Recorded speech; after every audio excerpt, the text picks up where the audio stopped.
Hello, family. Grace to you. Once again, this is Greg coming to you from FaithsMessenger.com. The title of today's message is Taking God into the Workplace. Taking God into the workplace. For years, working for me was drudgery.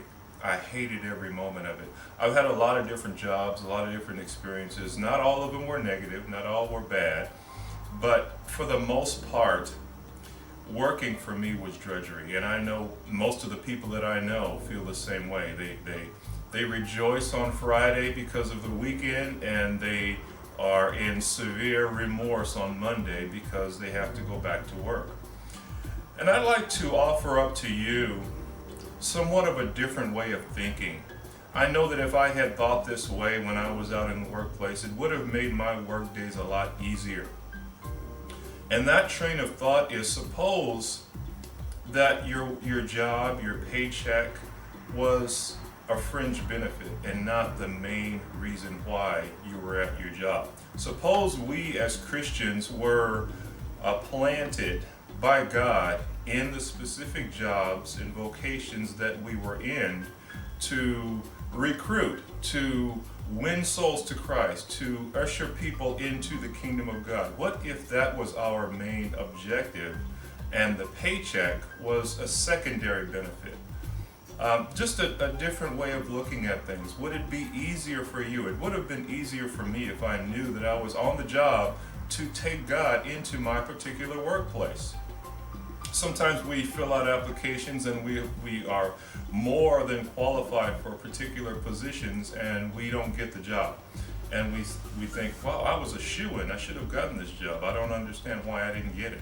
And then there are other jobs that we apply for that we're not qualified to do, and somehow or another we get that job.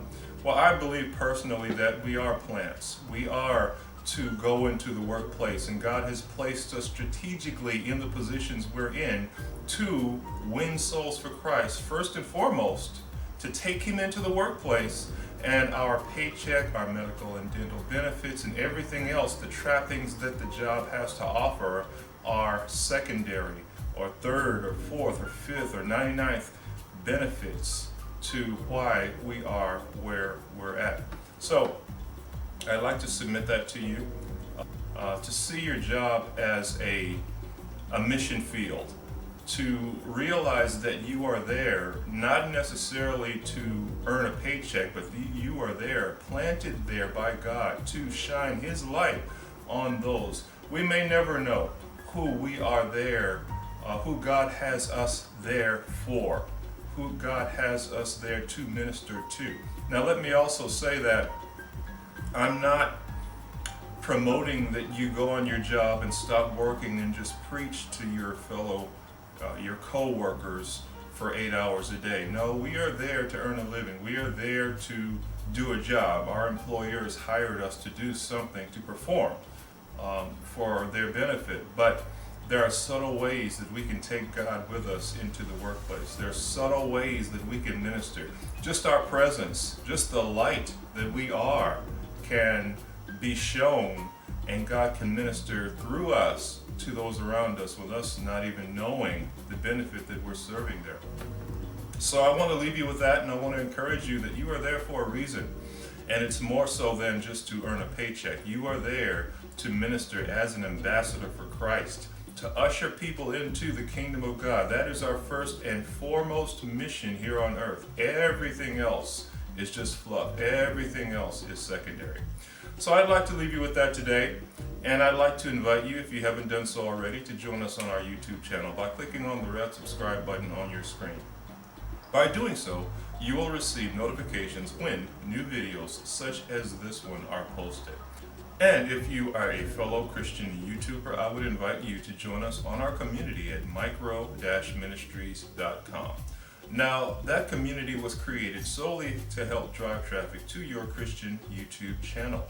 God has given you a word, and that word needs to be seen and heard by the masses. So what we do is we offer support, encouragement, training, anything that we can possibly provide to help drive traffic to your Christian YouTube channel.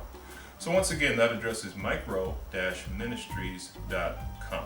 Now, that is a private community, so you'll need an invitation. What you'll need to do is send me an email message at FaithsMessenger@gmail.com, and I'll get that invitation right over to you.